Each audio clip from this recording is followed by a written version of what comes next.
Gumagamit ng conventional na generator at turbina, ang operation niya is kailangan sa AC machines. So, another type ng AC machine or AC motor na kino-consider natin would be the squirrel cage.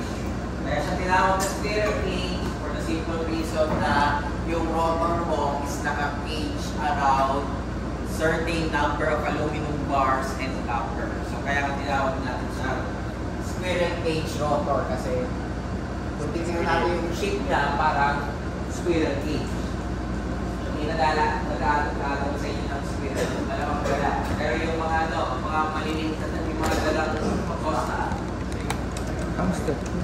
usually yung shape niya is oscillon. Kaya tawag natin ito is squirrel cage. Pero kasi so, ang principle behind this one is ginagamit lang natin yung tungkol sa electromotive force wherein there is a certain bar, yung stationary gauge conductor natin, yun yung i-rotate natin on our stator field para mag-cause kayo yung tinatawag natin na electromotive force or EMF. So, yun yung reason kung bakit ka nag-EMF. Yun yung reason bakit sine wave. Bakit siya sine wave? Kasi syempre, pag umikot yan, ang rotation mo is pa clockwise or counterclockwise. So, ang corresponding na shape ng ano yan, sine wave. So, titingnan mo itong part na doon nandito sa baba, pwede mo ilipat siya doon. So, kaya parang ang rotation mo, circular na. Same is true pa, counterclockwise yan. Pag ginawa mo counterclockwise yan, imbis na nagsimula ka sa positive side, mag-uumpisa ka sa negative side, then paakyat. So, yun yung reason kung bakit sine wave ang ginagamit natin sa AC. Kasi nag-rotate ka ay 360 clockwise or 360 counterclockwise. So, that's how we produce yung sine wave natin. Okay. Now, if yung ating rotating magnetic field in the stator of the induction machine causes the rotor to spin in the same direction, nagkakaroon ka na ng tinatawag natin na approach na tinatawag natin synchronous speed. So, synchronous speed natin, para mangyari yan is magkakaroon ka ng movement at synchronous speed, walang motion yun. So, ikot siya, pero wala kang motion in the sense na hindi siya nag-generate ng electricity, hindi rin siya nagbibigay na ay nag-absorb na electricity. Pag yung ating value na ng slip ring natin, that would be this one, na synchronous speed minus our rated speed or relative speed divided by synchronous speed. Pag naging positive yan or negative, may corresponding effect yan doon sa operation ng machine ko. Pag mas mataas ka sa synchronous speed, ibig sabihin, ikaw ay generation. Pag mas mababa ka sa synchronous speed, ibig sabihin, ikaw ay motor or loop. So, in a wind turbine or a wind power plant, if you would see na umiikot siya at what we call yung kanyang cut-off at saka cut-in, so meron tayo tinatawag na cut-in at saka cut-off speed. So, anong difference niya? Anything below the cut-in speed, hindi ka na-generate ng electricity. Sabihin natin, magtatayo ka ng wind power plant. Sabi wind speed na 2 meter per second. Iikot yung wind turbine. Kaya hindi siya mag-produce ng electricity. Iikot lang siya. Wala design. Meron pa lang yung malaking equipment para lang may makita ka lang yung noise attraction. Pag yung wind speed is lumagpas sa cut-in, pero hindi lumagpas sa cut-off speed, nandun ka na sa tinatawag na generate speed na electricity. So, generate na certain value na electricity proportional sa amount ng wind speed. Pag lumagpas ka sa cut-off speed, that would be greater than a certain value, i-into ko na yung wind turbine. Bakit ko i-into na yung wind turbine? Kasi pag nilagay yung masisira yun, wind turbine. Ano naman yung sinasabi natin rated speed? Kasi baka tumikat 2, 3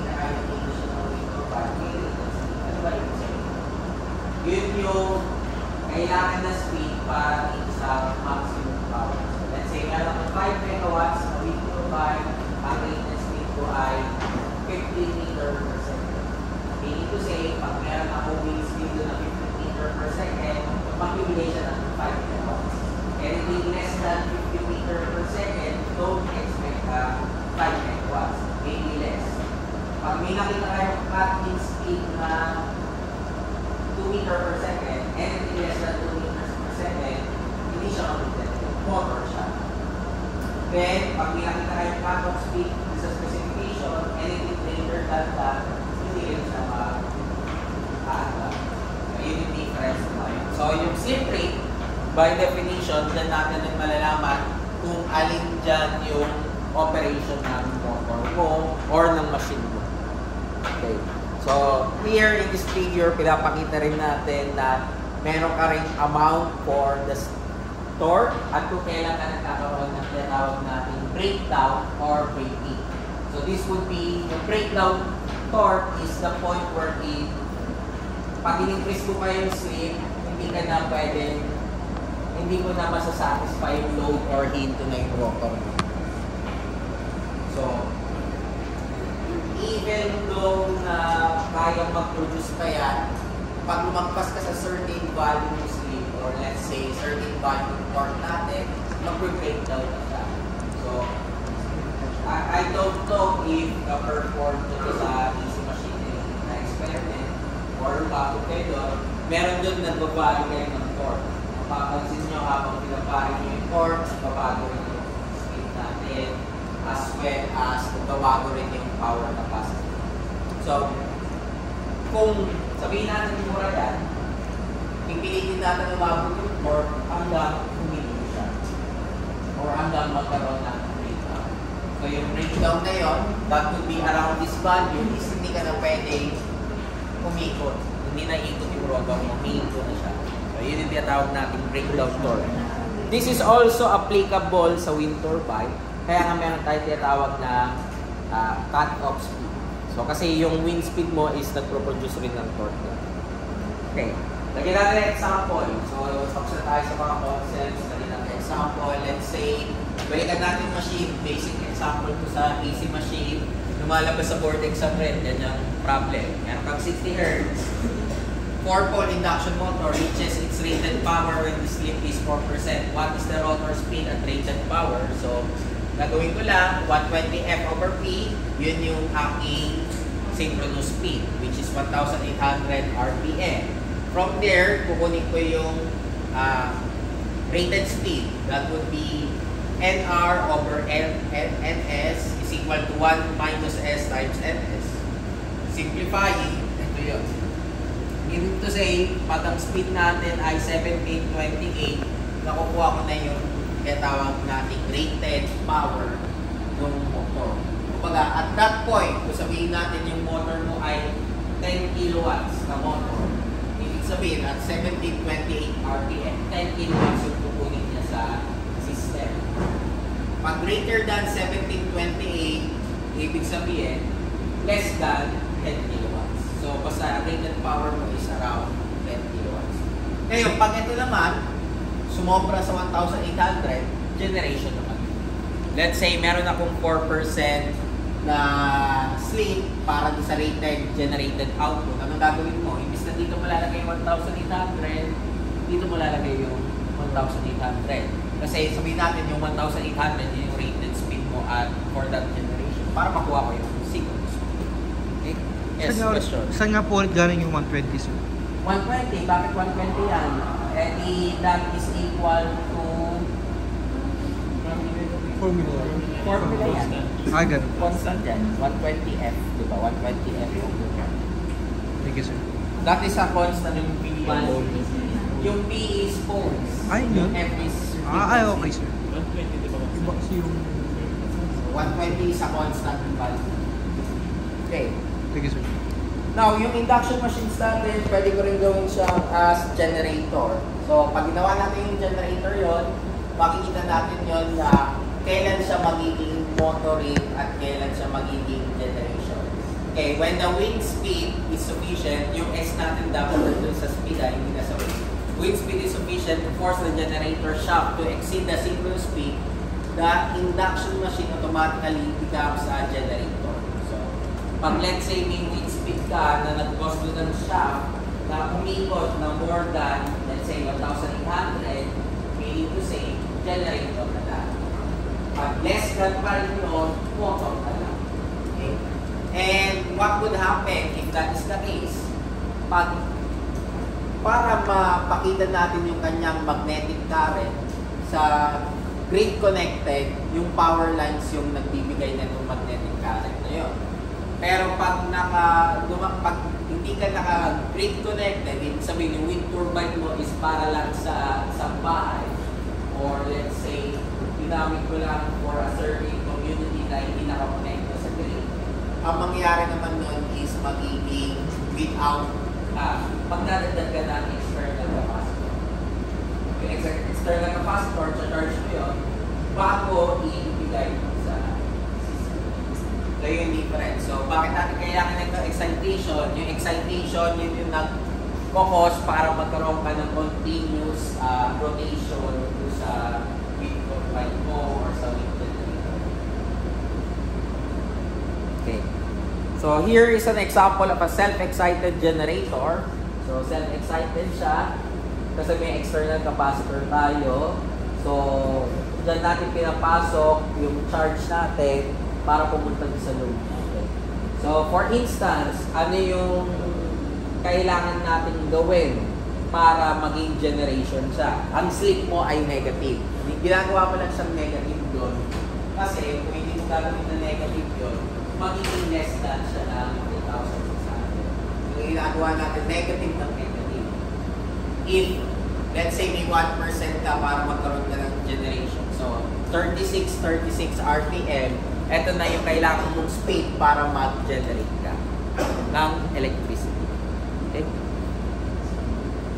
Okay, this graph shows ano mangyayari if, let's say, meron kang varying wind speed as well as variable rotor speed. So, kung makikita natin yung 20 RPM na, let's say, rotor speed, mas mabilis yung pagbaba niya ng kanyang efficiency kesa pagdating sa 30 RPM saka sa 40. So sa 20 RPM, bumababa na yung kanyang efficiency pag more than 7 meter per second ka. Pag sa 30 RPM, magsa-start ang pagbaba niya around 9 to 11. Then pag sa 40 RPM, around 30. So, pinapakita lang natin dito how do you control para sa maximum power. So, ang maximum power natin dyan sa point na yan is karaniwan ito. Yan. At saka yan. Dito, nandito yung maximum power natin. So, pag let's say, bumili kayo, or let's say, bumili kayo ng data sheet, nakita yung 20 RPM yung kanyang rotor speed, mas mababa yung kailangan niya na speed para sa maximum power. Wind speed. Kumpara sa mas mataas na rotor speed. Bakit? So, balikan lang natin yung principle ng gears. So, sa gears, karaniwan, hindi mo naman wala kang nakitang wind turbine na may sumikot ka, mabagal ang ikot niya. So, pumapasok yun, kahit langsa mo yung hangin, mabagal pa rin yung ikot niya. Hindi ka makakita na parang electric pa ng ikot, parang ganyan. Matakot ka pag ganyan ang ikot ng wind turbine mo. So, mabagal lang ang ikot natin. Hindi ganyan mabilis ang ikot ng wind turbine, mabagal lang. So, since mabagal yan, paano ka nag-generate ng mataas na electricity? Pinapasok mo siya sa isang gear. Yung gear na yun, yung magpapabilis. Hindi natin pag-usapan yun kasi mechanical yun. So, if you want to learn more about that, siguro pagkatapos na dito, pwede kayo ng ME, or pwede gumigawa kayo ng ME, or pwede kayo ng ME. Okay, so, in any case, siyempre, mas mababa na speed yan, ibig sabihin, mas mabilis na, mas maluwag yung gear mo. Kaya nga, di ba, pag, let's say, ang bagal ng ikot ng gear natin, or let's say, pag electric part natin, mapapansin natin na bakit ang bagal ng ikot kahit na, ano ba muna yung ginagawa? Ilalagay nyo na ng is. Magkano po gani? Nag-is muna. Kasi tingnan natin baka medyo yung trend niya is mas lang para lumukol lang ng konti.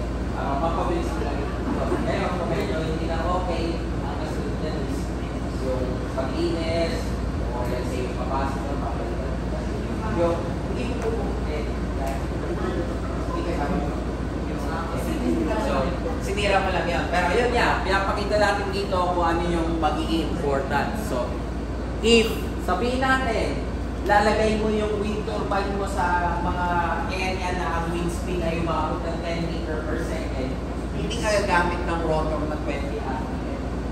Bakit hindi ka gagamit? Hindi sira yung wind turbine mo. Or, hindi man sira, mababa yung output niya. Mas pipiliin ko gamitin siya saan? Sa mas mabagal na wind speed. So, walang pinagkaiba yan. Yung wind turbine natin sa Rizal, hindi same ng specification sa wind turbine natin na sa Paulpo or sa Ilocos. Hindi sila same, magkaiba sila ng specification. Kasi magkaiba sila ng wind classification. Magkaiba sila ng wind speed. So, yun yung pinapakita natin yung speed control.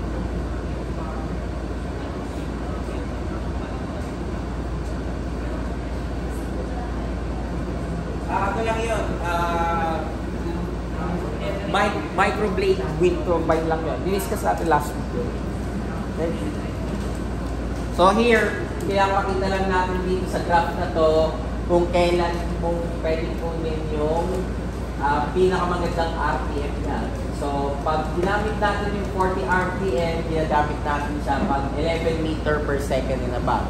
Pag 30 RPM, between 7.5 and 11. Pag 20 RPM, 7.5 and below. So, for instance, yun nga, sa Rizal, malamang baka 20 RPM. Hindi naman ganun ka-hangin sa area. Okay. The generator may need to spin at a fixed rate para magkaroon ka ng current and voltage in phase with the grid. So, sa grid-connected system, wala kang problema kasi pwede mo lagyan niya ng variable rotor speed at meron ka namang pwedeng lagyan ng fixed generator speed yon. Pero pag islanding turbines, ano ba ibig sabihin ng islanding turbines? Ito yung mga off-peak. Kumbaga, nasa mo lang electricity is moving turbine mo lang. Kailangan mo maglagay ng variable frequency drive. Ano yung ibig sabihin ng variable frequency drive? Kasi natagaan nyo na umiikot yan. Ibig sabihin, pag umiikot yan, may sine wave yan. Sabihin natin 60 Hz yan. So sa 60 Hz yan yung sine wave. Pag tinignan mo yan sa 120 Hz, hindi yan yung sine wave niyan. Ang sine wave niyan is yan, dalawa. Kasi times 2. So makita nyo yung difference na kagad doon. So hindi pwede yun. Kasi hindi mo pwede ipasok ang 120 Hz sa 60 Hz. Masisira yung mga appliances mo. So ano kailangan natin gawin? Maglalagay ka ng variable na frequency drive. Ano ginagawa ito? Convert mo sa standard frequency na kailangan mo. Kung ayaw mong gawin yun, pwede naman i-convert mo na lang siya sa DC. Bakit pag i-convert mo sa DC, ano mangyari? Wala ka naman DC.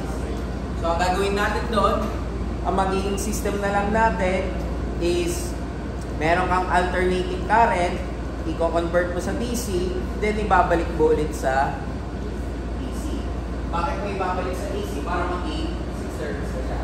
Kaya natin din DC para maging constant. So, minsan kasi mas mahal na or mas impractical na gumamit ng frequency drive. Other cases, other scenario, imbis na AC na wind turbine yung gawin mo, maghanap ka na lang ng permanent magnet na wind generator. Pag permanent magnet ang ginamit natin, DC output yun.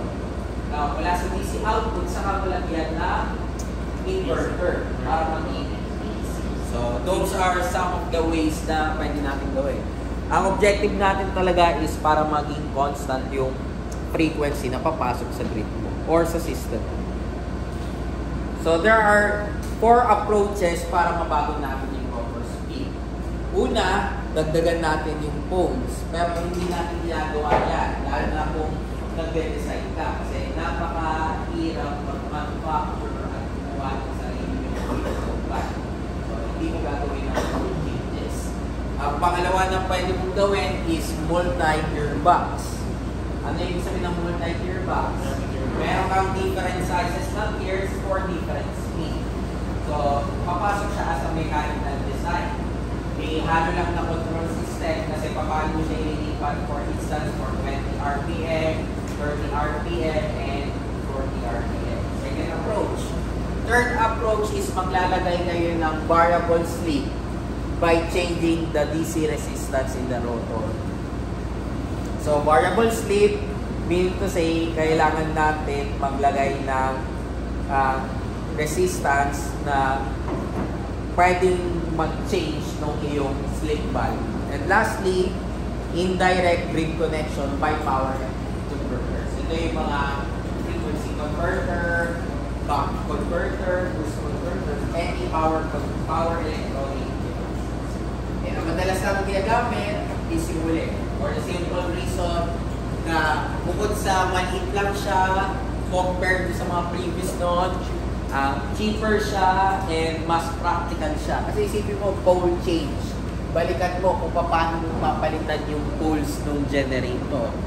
So, that is, kumbaga, manufacturing. Kaya nga tayo nagamit ng mga data sheet na para hindi na tayo mag-design ng sarili natin. I mean, design in the sense na i-design ko from scratch. Ibig sabihin, yung mismong blade, yung mismong motors, yung generator. So, hindi natin gagawin. Kaya, kung makikita nyo yung activity nyo sa BP, kailangan nyo magandang ng existing na data sheet. Kasi kung ang gagawin nyo, is tatanggalin nyo, nag-theory tayo, pag ginawa nyo sa design nyo, mahihirapan kayo. Kasi, parang sasabihin ko sa boss ko, boss, ito yung design ko. So, boss, kailangan natin kumuha ng ganitong system. Nakapagawa ka ng boss ko. Kasi, malaki ang kailangan mo na costing pagdating sa construction ng mga parts. So, ganun yung mga natin. So, ang ginagamit natin, ito last, yung power converters. Okay. So, paano yung pole changing? So, ang ginagawa lang is binabago natin yung number of poles. Kaso, ang problema natin dito is medyo mahirap siyang gawin at may limitation. So, ang example na ginawa na nagbago tayo ng pole changing is yung washing machine at saka yung electric fan. So, yung electric fan, pag nilipat mo yung speed niya from 1, 2, 3, binabago mo yung poles. Pole changing. Ganun rin sa washing machine. Sa washing machine, may speed. So, pole changing yun. Binabago natin yung number of poles natin yun. And hindi natin siya masyadong ginagawa ngayon. Okay. Variable slip. So, anong ginagawa natin? The slip in such generation is a function of DC resistance. So, usually, pag naglagay tayo ng variable resistor, pwede natin baguhin yung slip natin by 10% maximum. And adjusting the resistor external to the generator may use what we call wound rotor. Hindi pwede mong gamitin ng squirrel. Wound rotor ang gagawin natin. And brushes. Kailangan may brushes siya. Bakit kailangan may brushes? Kasi yun yung mag-i-pause para mag-i-increase siya. Diba? Commutator brushes. Kaya natin yung DC machines. Pag may commutator ang nag-pause para magkaroon kayo ng DC output sa DC generator. Pag tinanggal mo ang commutator or ang brushes sa iyong motor or generator, AC na yun. Ngayon, and the reason why kaya ayaw natin may brushes is dahil expensive yan. Bakit expensive ang brushes? Ano ba ang brushes? Carbon yan. Okay, magkano ba ang carbon or ang copper? So, mahal. Kaya tinatanggal natin. Yun yung reason kaya tayo nag-alternating current. Okay? Pwede naman indirect grid. Mas madali siya intindihin. So, anong gagawin nyo lang? So, ito yung asynchronous generator mo. Variable ang frequency mo. Convert muna natin sa DC. Pagka-convert natin sa DC, lagyan natin ng inverter para maging 60 Hz. Then, filter para umayos yung sine wave. So, yan yung mga component ng isang indirect grid connection. Hindi mo pwedeng gamitin ng asynchronous generator sa grid connected. Kasi pag ginawa mo to, papalitan mo itong part pa rin na to para maging constant pa rin na 60 Hz. So here are some other conventional examples. So sabihin natin, yan, pwede ka maglagay ng capacitor para papunta sa transformer side. So ito is a conventional induction generator. Pwede naman itong isang pang part na to, medyo grid tie inverter naman siya. Wherein naglagay tayo dito ng inverter at saka na switches. So ito yung nagpo-cause para magkaroon ka ng constant na frequency. Again, if pumapasok kayo sa design na to sa inyong design, so pwede kayo magkaroon ng options dito sa part na to. Wala namang nagpipigil sa inyo kasi PE part pa rin yan. Electrical design pa rin yan. So pwede rin kayo mag-focus sa part. Huwag lang kayo magpo-focus doon sa mismong babaguhin nyo yung blades, babaguhin nyo yung tower, etc. or yung gearbox kasi ano na yun, ME na or civil na yun na part. Okay. Other examples, ito naman ay meron naman tayo dito DFIJ. Ano ba ang DFIJ? Double fed induction generator. Kaya siya tinawag na double fed kasi kung makikita mo is naka-fed siya sa grid, tapos i-fed mo pa yung isang part na sa grid ulit. Ito, kita niyo itong part na ito dito sa taas, di ba? Ito is papuntang grid, pined ko dito sa generator. Tapos, sa outer yon. Yung sa loob naman, pined mo sa power electronic converter, which is naka-fed pa rin pataas sa grid. Kaya tawag sa kanya is double fed. Kasi both parts nung induction generator mo is pinabalik mo sa grid natin. Okay. So one example. Another example is this one. Ganun pa rin siya, pero ito naman ang ginamit naman natin dito is, or ang pinakita natin in actual dito is ano yung power electronic device mo. So meron doong control sa rotor, control sa grid, at saka yung DC. So anong ginagawa nito? Kino-control natin dito kung ano yung papasok na rotor, yung galing sa rotor speed. Ito naman yung galing sa grid. Then yung control system mo, makiligtan yung switching nitong dalawa kung paano mo papapabilis yung kanyang ikot or papabagal. Yun yung simplest explanation. Kung gusto nyo lagyan natin yan ng medyo complicated explanation, papasok kayo i-discuss nyo sa industrial power regarding sa transistors. Yung mga switching ng transistors. Kung umabot kayo doon or kung naalala nyo. So, makialala na lang. Now, ano ba for... Okay na tayo dyan. Isipin naman natin na sunod is, ang wind speed ba natin nagbabago or parang kagaya ng bago ng PV system na pwede natin ko yung average ng 6 cars lang ito consider natin para sa capacity. Kailangan natin gumawa ng different ways or hindi mo pwedeng i-assume yung average na yun. At the same time, hindi rin pwedeng simple substitution ng average yun. Hindi mo pwede sabihin na ganito yung average mo, hindi mo rin magkaiba dito. Hindi yan equal. Pag in-average mo itong buong to, iba ang sagot doon sa average ito wind speed natin. Bakit? Kasi yung formula natin is naka V raised to 3. Ibig sabihin, cubic yung kanya expression. Hindi siya directly proportional. Kaya hindi mo pwede sabihin na yung pangalawang formula, ito, is equal dito sa una. Hindi. Magkaiba yan. Kasi common misconception niya na my experience. Yung iba kasi baka gawin yung speed mo, 24 hours, pinag-add mo, divided by 24, substitute natin, yun na yung average power. Hindi. Ang ginawa ko doon, average wind speed. Diba? Ang average wind speed sa average power. So, paano mo kukunin yung average power? Maraming paraan. Hindi nyo kailangan itong aralin or hindi nyo kailangan itong tandaan. Hindi lalabas sa exam yan. Okay? Pero kung mag-design kayo or let's say, in the future, papasok kayo sa wind turbine industry or wind power industry, maganda na malaman nyo na there are a lot of ways of doing that. Ang isa sa pinakamadali is babalikan natin yung pinag-aralan nyo sa statistics. Histogram. Natandaan mo yung histogram. Ano yung histogram? Okay, ano ba yung histogram? Kung hindi natatandaan yung histogram, it is just a bar graph na pinapakita natin yung mga frequency of certain parameters kung kailan lumalabas. Sabihin natin 5, 10, 15, 20, 25. Tapos ito 0 to 10. Ilang beses mo makikita yung value ng 5, ilang beses mo makikita yung value ng ito, etc. etc.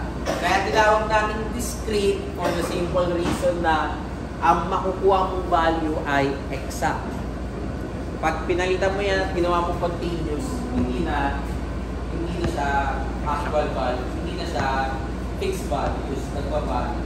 So, from there, since meron tayong histogram, gumagamit tayo ng tinatawag nating probability para malaman natin kung ano yung tentative na average mo. So, ano yung probability na yan? For instance, meron akong 3 hours na nag-0 yung speed. Meron akong 3 hours na nag-5 and 4 hours yung naka-10. So, ito yung aking average. 5.5. Hindi yan na ginawa mo ay 0 plus 5, 0 times 3 plus 5 times 3 and so on. Hindi yung ganun na ginawa. Ang ginawa natin is kinuha natin yung probability ng bawat isa. And that would be 5.5. Then nakuha natin 5.5. Hindi mo pwede gawin 0 plus 5 plus 10 divided by 3. Pag ginawa mo yun, ang sagot is 5. So, iba na ang sagot pag 5 mph and sa 5.5. So, that is the first way. Discrete with histogram. So, kukuha kayo ng wind speed data, i-histogram chart nyo para makuha mo yung average. Another way, ito pala yung example. So, pinakita natin yung example dito, yung historical data. So, ito yung number of times kung kailan nangyari yung wind speed yan or number of hours. So, madalas ang wind speed daw natin dito is around 5 to 6 meter per second. Almost 1,000 hours siya. The rest, almost 0. So, ang gagawin, direct substitution, kinuha natin yung fraction as well as yung average mo. So, nakuha natin sagot dyan is 400 watt per meter square. Kung ang ginawa natin is ito. Kung ang ginamit ko na formula is ito, makikita mo 210. Kaya, babalik tayo sa previous one. Hindi sila equal. Huwag nyo pag-equal yan. Hindi mag-equal yan kahit kailan. Yung average power natin is different pag kinuha mo yung average na wind speed. Itong una, ang kinuha natin is yung average power. So, ano yung ibig sabihin ng average power na yan? Ang ginawa natin, based dito sa data natin, hinanap ko yung kanyang fraction for a given year. Nakuha natin 653. Yun yung sinubstitute natin, kaya naging 400. 400 watts per second. Okay, may tanong dito bago tayo mag-proceed.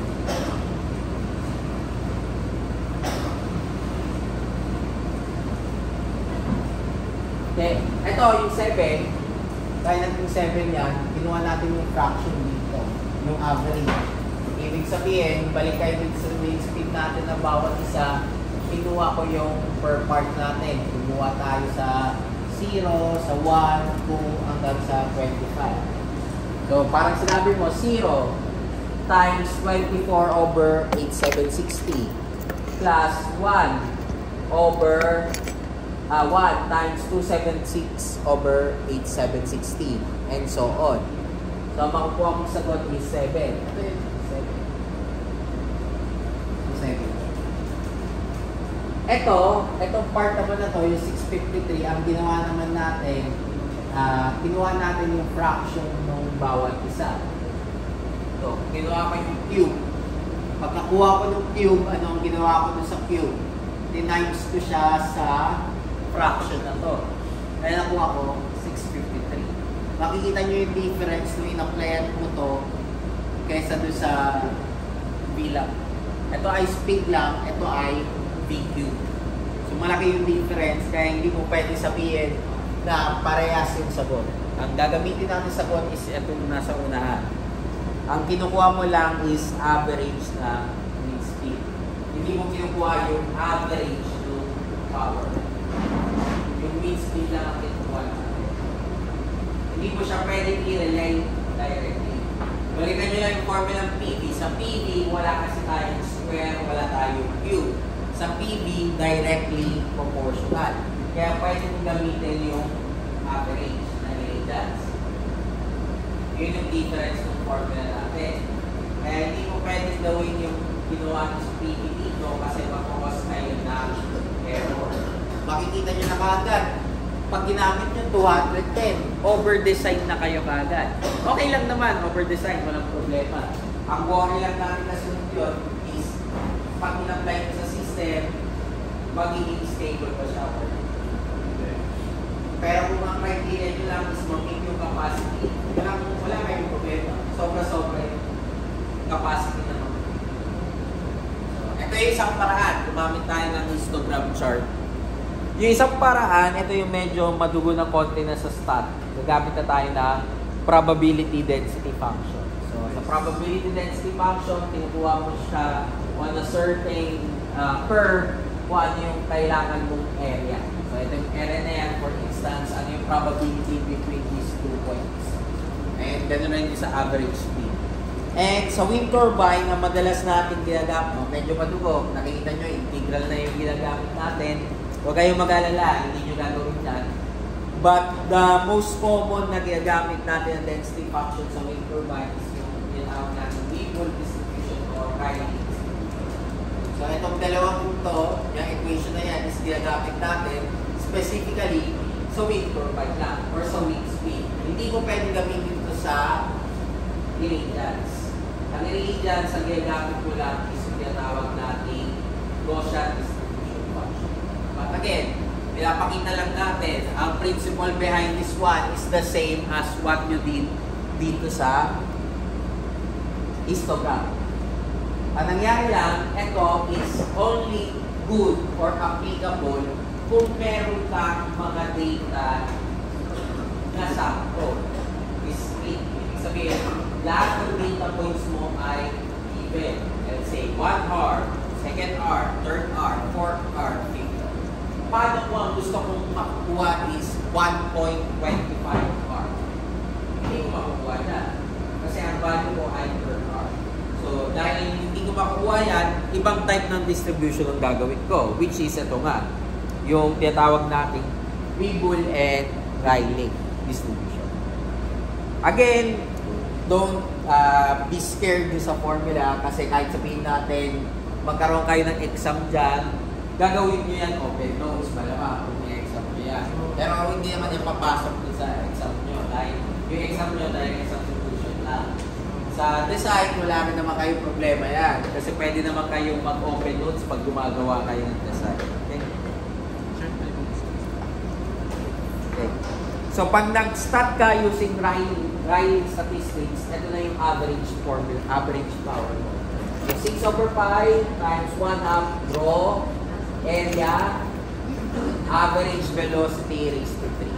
So, ito is average velocity o average wind speed. Ito yung aking area and constant yan. So, constant yung 6/5. Kung magtatanong kayo kung saan naglayo yung constant na 6/5, balikan nyo lang yung derivation dito.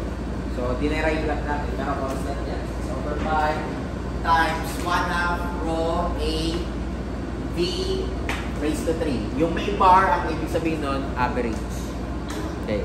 So, pag nilagay natin sa example, yun lang. Ilalagay lang natin, tatagtag ko lang dito. So, naglagay lang ako dito ng ng aking speed, 504 meters, 1 per square meter, at saka 504 naman pag-isa. Ano itong pinakita natin dito? Ito is yung tinatawag nating consideration pag i-consider ko yung friction. Ano ibig sabihin doon? Magkaiba kasi ang wind speed mo sa 10 meters sa 50 meters. So, kailangan natin ng conversion. Kaya tayo nagkaroon ng conversion sa taas na 50/10 times 6 raised to 1/7. So, ito, ang reason dito is dahil kinukuha natin yung wind speed natin at 50, even yung height ko, and yung wind speed ko at 10. So, fixed formula yan. Ang tawag natin naman dyan is if we consider yung friction coefficient. So, nagbabago yung coefficient mo, yung 1/7, depende kung saan ang area. Sabihin natin, nilagay mo ang wind turbine sa shore area or sa may beach, iba ang roughness coefficient mo. kesa pag nilagay mo yung wind turbine sa forest or sa grass area or sa road area.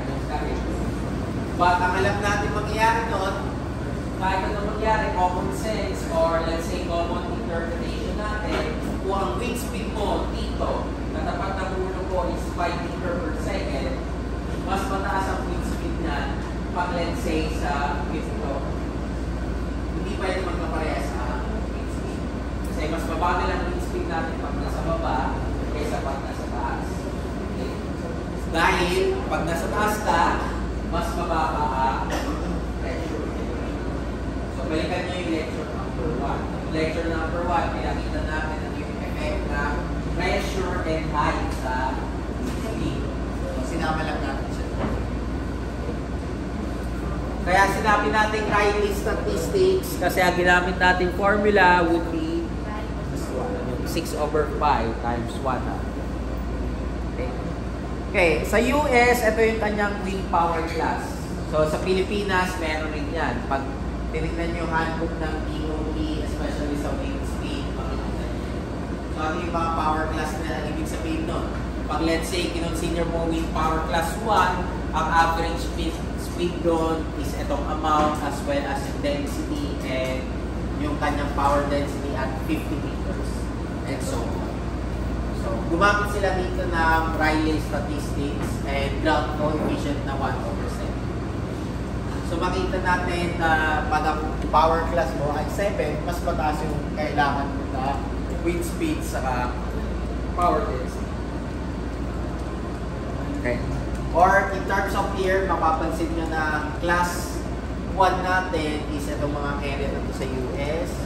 Dito naman, ito yung ating class 3 and 2. Class 6 around doon sa taas. Kung let's say, tumitingin kayo ng mapa ng mundo, ano ba yung nasa taas ng US? Canada. Canada, diba? Canada ang nasa taas ng US, diba? Sir. O, nga, sa may Alaska rin, tapos may Canada rin. Kumbaga, yun yung area na malamig. Kaya mapapansin nyo na yung matataas na wind speed na sa area na. Kasi syempre, kung malamig yung area, hindi naman pwede yung walang hangin. Dapat may hangin. So, makita nyo itong area na dito sa baba. Ito yung mga area na makikita nyo na madalas desert. So, yan. Nandiyan yung Silicon Valley, nandiyan yung Texas, nandiyan tayo. So, mas mababa yung wind speed. Okay. So, here, dito sa table, pinapakita lang yung energy potential ng class 3 or higher winds for different states. So, mapapansin natin, madalas nandun sa part yun ng Kansas, Montana, and Nebraska. Okay.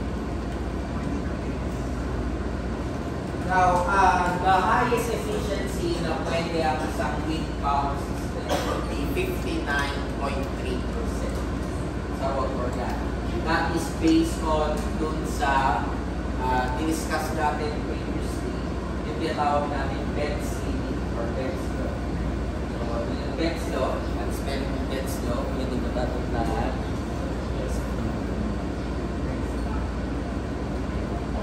Yung Benz law, yung sa taas na yun, yung 59.3, yun yung limit natin. Kumbaga, yan yung highest efficiency. So, in an optimum condition, a motor rotor will deliver about 3/4 of that potential. So, sabihin natin, kung i-disregard mo yung limitation ng motors mo, sasabihin natin kahit anong mangyari, ayaw mag-operate 75%. Kasi, kung ang binibigay ng output capacity ng wind power mo is 1 megawatt, ang ilalabas lang ng wind turbine mo, 750 megawatt. Yun yung sinasabi natin, 75%.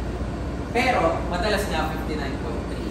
And combining all of these factors, yung kasama na yung loss and friction, bababa pa siya, mga around 30%. So, ulitin natin, yung 59.3 ang pinag-uusapan natin is yung labas sa rotor, may friction ka pa, bababa pa siya for 30%.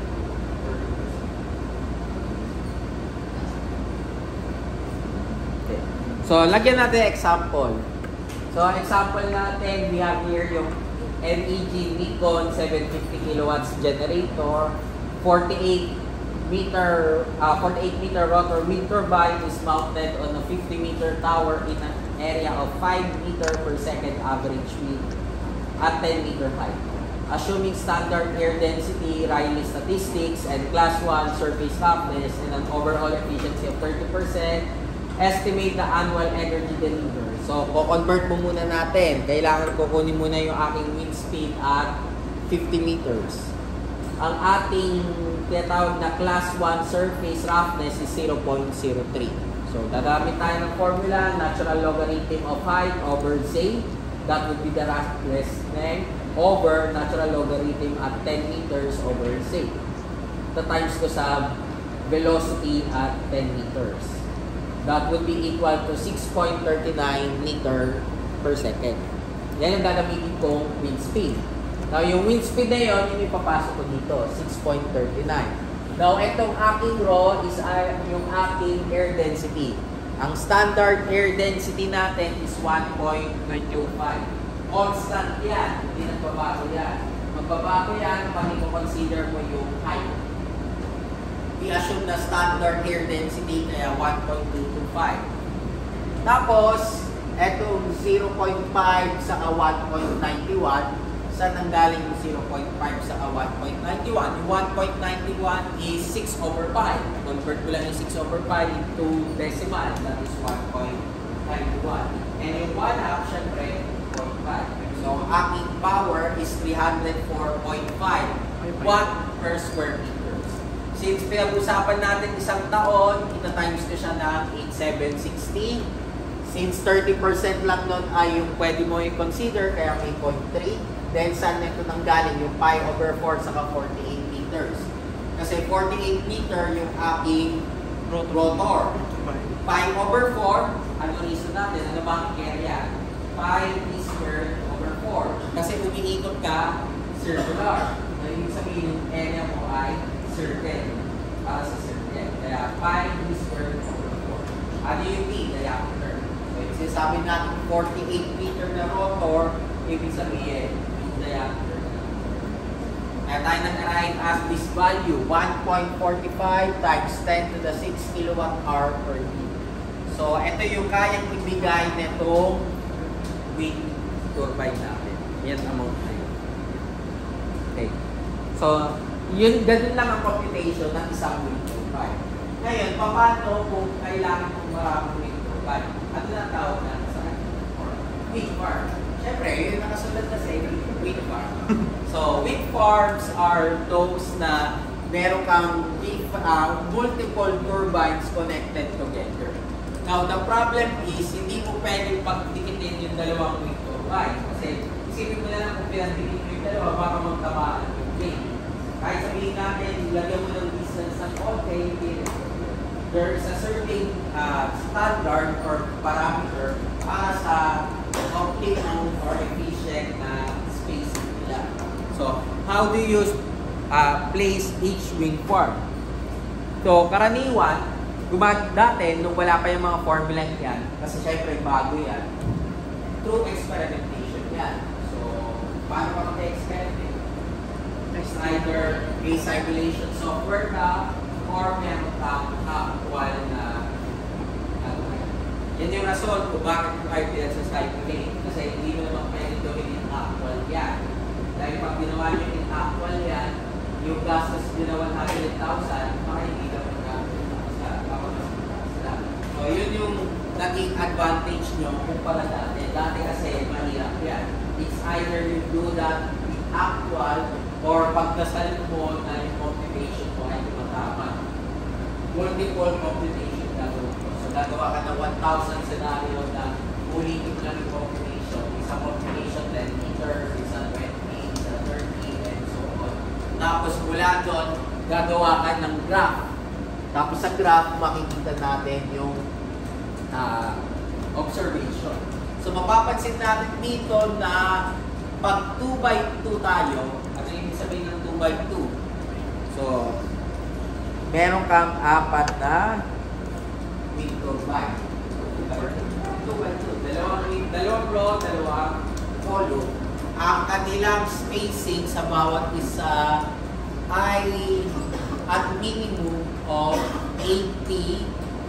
Ang kanilang efficiency ay tumataas papuntang, let's say, around 90% depende do sa tower spacing mo, which is based on your rotor diameter. So, makita natin yung tower spacing natin. Pag 4 meters lang, that is 80%. Pag let's say 9 meters, around 90 something. Pero kung 2x2 yun. Pero pag ginawa natin 4x4, ibig sabihin pag 4x4, apat na yan.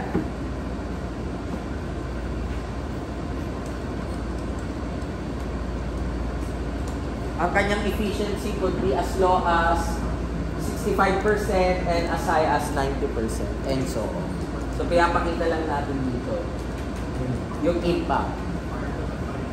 So ang wind farm is combination of wind turbine. Gagawin nyo wind farm, hindi kayo gagawa ng wind turbine na. Unless yung size nyo is maliit lang. Let's say 1 megawatt lang yung kulang and so on. Pero karaniwan yung mga values na lang gagawin nyo is more than 1 megawatt. Kaya imposible na mag wind turbine tayo, wind farm tayo. So, ito yung ibig sabihin nun.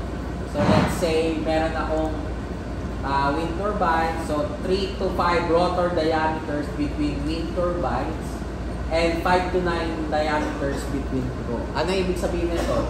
Kung let's say yung blade ko ay 10 meters.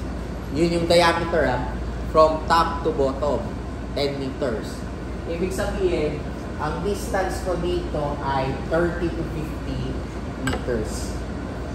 Yun ang ibig sabihin nung 3 to 5 diameters mo. So, kung let's say ito, sabihin natin, balikan natin, ito hanggang dito, 10 meters yan. So, ano yung distance na to? 30 to 50. Dito naman, mula dito, papunta dito, ang distance niya ay 50 to 90. Kaya pag mas malaki yung blade, mas malayo yung distances. So, yun yung pinapakita natin dito sa graphical representation. Okay, lagyan natin example. So, ito yung example natin. Ano yung aking annual energy production? May area ka na 400 watt per square meter, may wings ka at hub height. So, ano ibig sabihin ng hub height natin? Ayan. So, ibig sabihin, yung edge natin is 50 meters at class 4. So, inaanap natin yung annual energy, assuming 30% wind turbine efficiency and RE efficiency of 80%. Ang spacing natin is 40 by 70. So, ano ibig sabihin ng 40 na yun? 40 is yung distance between ng mga to, row. 70 is distance between mga to, yung ating column. Ang distance basis natin is yung gitna. Hindi nyo i-base dun sa blade. Kasi diba, pag let's say may wind turbine ka, hindi na maganda yung wind turbine. Baka laitin ni Joy eh. Nilalait ko ni Joy eh. Ha? Ang measurement natin dito yan, doon sa gitna. Hindi nyo i-measure doon sa tape. Mali yan. Ang measurement natin is sa gitna. So, ibig sabihin, from here, kung mapapansin nyo dito, papunta dito yung 70. Dito naman yung 40 natin is ginawa niya doon sa edges. Okay. So, yung 70 natin is sa column. Yung 40 natin is sa row. Okay. So, paano natin computin yun? So, 1/28 d squared wind turbine over m squared ng land times pi over 4 d squared, which is multiplied by yung area ng rotor per wind turbine natin. And lastly, yung watt per square meter natin na 400. Na times ko to ng 0.3, na times ko ng 0.8, saka 8760. Saan nanggaling yung point A? RA efficiency. Saan nanggaling yung point 3? Yung efficiency ng bawat isang wind turbine natin. Ito, saan nanggaling to? Area ng rotor ng wind turbine. Ito naman yung total, yung area ng turbine per square meter. So we would have 23.588 kilowatt-hour per square meter year. So yan yung aking land area. Ano yung papalit ko sa D? So balikan lang natin. That would be 50 meters. Okay. Now, you could also consider yung mga wind turbine performance calculation natin. Nagkakaroon ka na ng tinatawag natin na angle of attack, or for this case is ano ba yung tamang placement ng blade mo para magkaroon ka ng optimum efficiency.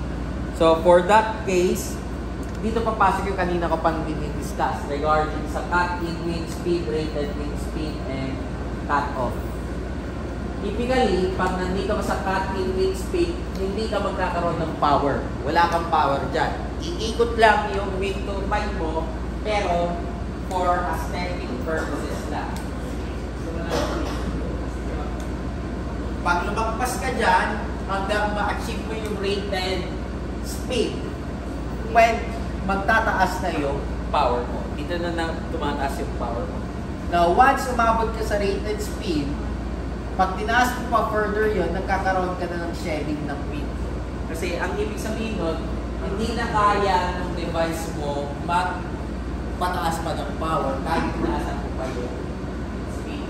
And there is a certain value wherein magkakaroon ka ng furling or cut-out wind speed. Ano yung furling? Ito yung masisira na yung wind turbine. So, this value, same pa yan. Pero kumbaga, kahit anong value niyan, walang effect na sa power. Ito, pag nilagpas na natin, pinapatay na natin yung wind turbine. Pag nilagpas na natin. So, ito yung ating idealized wind turbine. Ganyan ang operation ng wind turbine. Kaya hindi mo pwedeng gawin dyan na i-average mo yung wind speed. Yan yung explanation dyan. Hindi mo kayang i-average ang wind speed para makuha yung average power. Kasi may certain limit lang siya. So, when the wind reaches, sinabi ko na yun, generator siya. And pag above naman siya, nagsaset ka. Or else, the generator may be damaged. Pero kahit merong certain point na yun na hindi ka na pwedeng mag-shed. And that would be the cut-out wind speed. Pag sinabi mong cut-out, meaning to say, stop na natin yung wind turbine.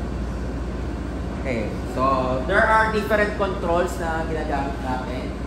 So yung una yung tinatawag natin pitch control. So ano ba ang pitch control? Yun yung ina-adjust na pitch of the turbine blades. Yun yung ina-adjust natin para sa pag-shed ng wings. And ang strategy na to is i-reduce lang natin yung angle para pag mataas yung wind speed ay hindi masyado siya ma-apektuhan. So we call that pitch control. Parang gumagalaw. Ginagalaw-galaw lang natin yung blade. Ganun, pitch control ang tawag natin. Yung isa naman, stall control machine. So ang ginagawa natin, walang nag-rotate pang stall. Kaya nga ang word is stall. Ano ba yung isa ng stalling? Wala kang ginagawa. Hindi natin, nagaya ngayon, makipag-usap sa akin sa setting kasi gusto niya hindi muna mag-usap na ibang grupo para sa project. Gusto stall siya para yung ibang grupo hindi nila don't like it say kaya. So, tawag namin doon, stalling. So, ang tawag natin doon, stalling, kasi ayaw natin na magkaroon ng rotation muna. We have also active stall. So, ang difference ng active stall kesa sa passive stall is yung sa passive stall ay gradually increasing lang. Sa hindi naman gradually, kumbaga nangyayari lang if there's a certain reduction value. Pag active laban, ini-increase mo continuously. Kaya natawag sa kanya is active stall control. Meron rin tayong tinatawag na yaw control. So, ano ba yung yaw control? Ang pinumove natin yung axis itself. So So we have also passive and active. Pero ang yaw control is based saan? Sa wind vane. Alam niyo ba yung wind vane? Wind vane. Ano yung Victor? Alam niyo? Yung manok. So ano yung wind vane? Manok. Yung manok. Yung may manok, sumaas, no may direction ng north sa south. So kung saan nakatutok yung ating wind vane, gagawa ng paraan yung ating passive yaw control para lumipad. So yun ang ibig sabihin ng yaw control. Iniikot natin ito mismo. Kung papunta siya dito or papunta siya sa kabila. Yung pitch natin, yung blade yung binabago natin yung natin. So, we have what we call yung cut out or wind speed. So, the machine must be shut down or wala kang output power. Kasi ang pwede mangyari dyan is moving the axis, pwede mangyari dyan is masira. So, paano natin gagawin? Mag-furling tayo. Pag furling, ibig sabihin, iangat mo yan. Kaya diba minsan, ewan ko, pag nakikita ko, masyadong observant kayo din, may makikita kayo mga wind turbine na nakaangat. Hindi siya nakahiga, nakaangat siya. Ang tawag natin doon, furling. Kaya natin siya pinafurling para hindi na umikot yung plates. So yun, tataas natin. So from here, nakataas siya. Kasi pag tinamaan yan, hindi na iikot yung plate. Pero pag inakyat mo siya ng gano'n, naka-furl siya, ibig sabihin, wala yung binibigay na power. So that happens at out wind speed. Hindi mo na kailangan i-design yan dahil existing na siya. So pag i-design mo, ang problem nun yan is, ano yung difference? Usually, lahat ng mga wind turbines na meron, hindi na yan bago. Ang gagawin nyo na lang siguro is paano mo i-apply na yung furling to something na innovative or let's say may benefit sa wind turbine. Kung may maisip kayo na may beneficial yan, wala namang problema. So, we could optimize yung ating rotor diameter and generated output. So, pinapakita natin sa figure na to what would happen pag nag-increase tayo ng rotor diameter. So, we see na nung in-increase natin yung rotor diameter, mas mababa yung rated speed na kailangan ko. Pero, yung capacity para makuha ko yung maximum doon, mas matagal. Ibig sabihin doon, dati kung 11 meter per second ang rated speed, yun natin 10 meters. So, mas mababa yung kailangan, so magiging mas efficient siya. So, yung isang way to optimize natin yan. Okay. Another one is, pwede tayo gumamit ng distribution function para makuha mo yung wind speed.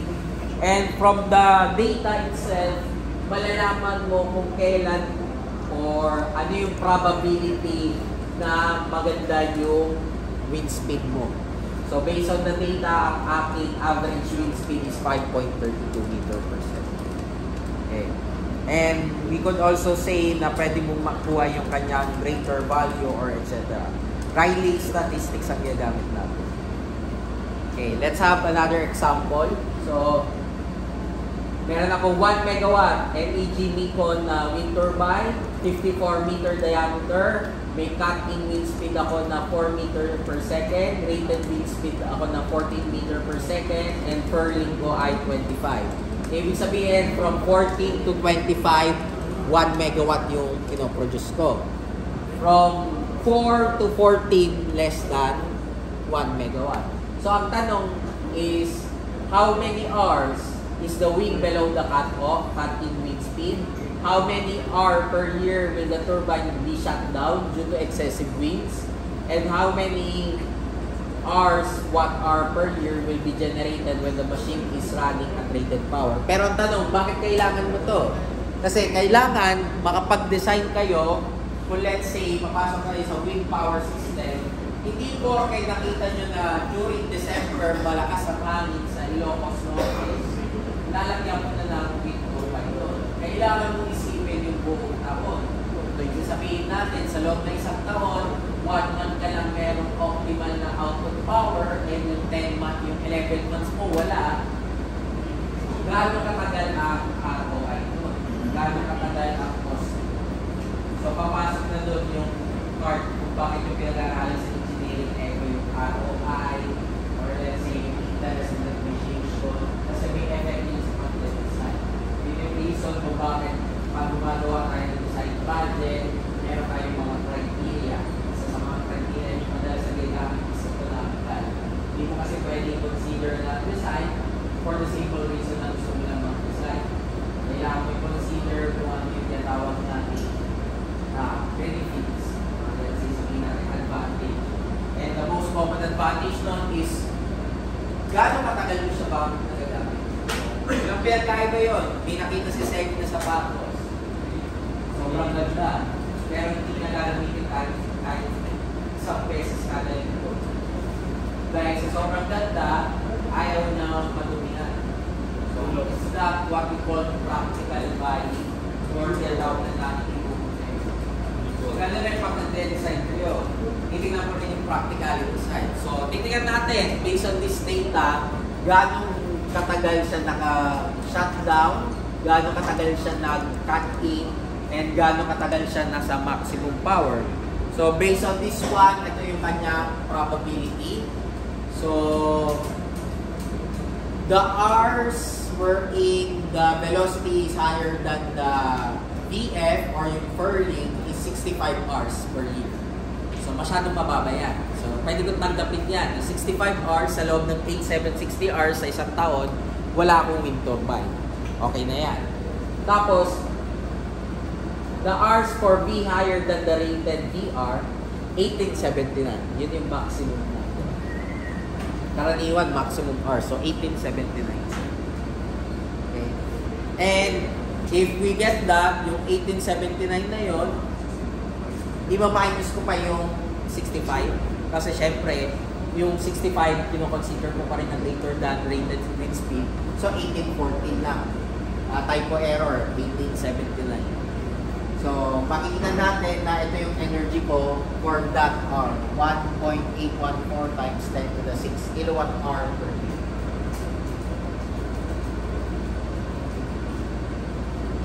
Another way, kung ayaw mong gumamit ng Rayleigh statistics, pwede kang gumamit na tinatawag natin na real power curve. Pero ang gagamitin naman yung Whitfield na statistics. Wala sa real power curve, pwede mo makuha kung ilang beses kung ano kanyang wind speed as well as yung kanyang power delivery. Okay. So, depende sa inyo kung saan kayo, kung ano yung mas madali sa inyong intindihin at kung masipag kayo, pwede naman itong pangalawa. Karaniwan, ang problema lang naman natin palagi dyan is pagkulang kayo ng data. Kaya, we opt with the Rayleigh statistics kasi kahit kulang yung data mo, mas madali siyang gawin.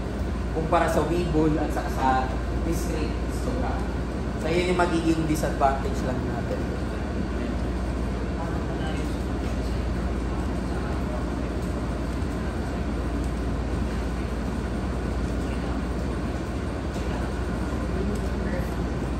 Siyempre, depende. Kaya nga, babalik tayo sa chapter 2. Ano ba yung chapter 2? Cycling tools. Kaya pinapahanap ko sa inyo yung wind speed dun sa lugar na yun for the simple reason na hindi mo naman pwedeng gamitin yung wind speed ng pinakamataas. Baka nagkakaroon sa araw. Okay? So, from here, ano yung probability na wind blows at some specified voltage?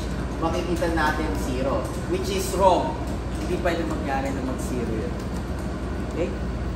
So, another example, gumamit tayo lang ng PDF natin kasi magiging kanyang PDF or yung probability na if we compare it with 6.5 to 7.5 saka 7 meter per second. So, mas mataas. Parang mali yung probability natin. Another example. So, 60 meters diameter wind turbine having a rated power of 1 megawatt. Rayleigh statistics, average wind speed of 7 at Kapay. Hinanap natin yung annual energy, find the overall average efficiency of the turbine, as well as probability in terms of kilowatt-hour per year delivered per square meter of swept area. So, for this case, meron kang table, kinuha natin yung data sheet ng bawat isa para makuha mo yung probability. Tapos, pagkatapos ng probability, na-times ko siya ng 8716. Ito yung number of times para sa 6 meters, 946. Ngayon, gagawin ko sa 946, na-times ko ng 150 kilowatt. Ito yung aking energy for 6 meter per second. Now, since gagamitin mo yung Rayleigh statistics, lalagyan mo ng 6/pi. So, yung 6/pi, sa-substitute ko yung 60 at saka 7, magiging 1134. Now, yung 1134 na-times ko ng 8760, yan yung magiging value. So, ang kinukuha natin is yung efficiency between 7 meter per second at saka yung previous 29%. Yun yung 30% na efficiency. And then, kukunin mo yung productivity ng machine na yun for that value, which is yung 2.85. Ito yun, 1,008 kilowatt-hour per square meter per year. Pag pinakita natin siya in terms of a discrete histogram, mapapansin natin na yung aking output capacity is more or less nandito. Dito yung kanyang mataas na output capacity, around 9, 10, and 11. Yun yung dark black. Yung aking gray, pinapakita dyan yung aking wind speed, yung hours. So, kahit sabihin natin na ang wind speed ko is mas marami dito, mas mataas yung binibigay na output around this portion. Hindi dito sa portion na to. For the simple reason, nasaan ba ang rated wind speed mo? Hindi mo naman rated wind speed to. Ang rated wind speed mo is approximately pumupunta at this portion. Kaya, at this portion, mas mataas yung binibigay na power. Kahit sabihin natin, mas madalas yung wind speed mo na 4, eh, nasa ano ka pa yan? Cut off. Wala ka pang hangin dito sa part na to. Kaya, or let's say, kung may hangin ka, wala kang power. Eh, mapapansin mo, 0 yung output. Dito ka na nagsisimula sa 4 kasi ito na yung cut-in natin. Then, mawawala siya by this point kasi ito na yung papuntang cut-off natin. Okay? So, yun yung pinapakita natin. So, ang gagawin nyo lang, pag let's say may wind turbine kayo, unang-una, kailangan nyo na malaman yung kanyang kinetic energy na kailangan mo, which is based on wind speed. Para makuha mo yung wind speed, depende sa area. It is not advisable to use yung wind speed or yung average wind speed. Mas maganda kung mas marami kayo data. Mas maganda. Hindi pa, mas maganda. Pero hindi ko pipilitin na mas maganda yun. Meron din sa Pag-asa, wala kayong problema. Meron din sa Wind Atlas, or let's say any atmospheric software na nagpapakita na so, makukuha nyo from there yung kailangan yung data para makuha nyo yung capacity. Now, since alam ko na yung possible capacity, pwede ka na mag-design ng tinatawag natin wind farm. Okay, wind farm. So, ilang wind farm yung kailangan mo, ilang planta natin. Okay? So, ang focus natin is malaman nyo muna yung generator. Kailangan nyo lang ng configuration para at least pag-alam mo sa isa, configuration. May questions pa? Questions? Okay, so next meeting, it's either Tuesday or Thursday. Tuesday is night. Wala pasok. Wala pasok. So Thursday at tayo, objective time. Then Tuesday next week, problem solving. Then after nun, the following meeting, diretso na tayo sa load characteristics. Load curve. Load demand, demand factor, yun na yung mga may formula natin. Okay. If wala na kayo Yung concept natin hanggang